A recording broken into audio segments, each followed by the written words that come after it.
the physical market has been, oh my God, like I can't even explain. Like it's been up one day, down another day. There's a threat of a bull play, but nobody can follow through.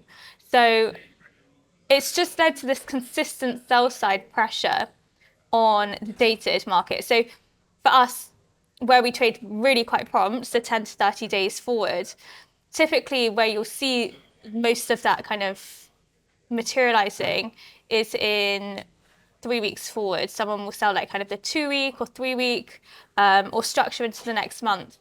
And I mean, it feels like everyone is kind of selling into that because they don't think these physical diffs are going to pick back up.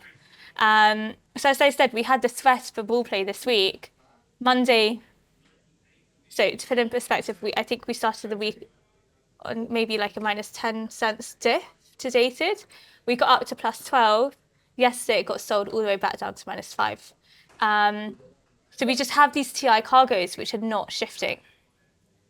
Now, the only change in sentiment we potentially had was on Monday, a lot of the people that were coming out buying these TI cargoes were refiners, which is very constructive because we're in a period of turnarounds where they're not necessarily, purchasing crude unless it's particularly attractive levels, which it must have been for them to buy.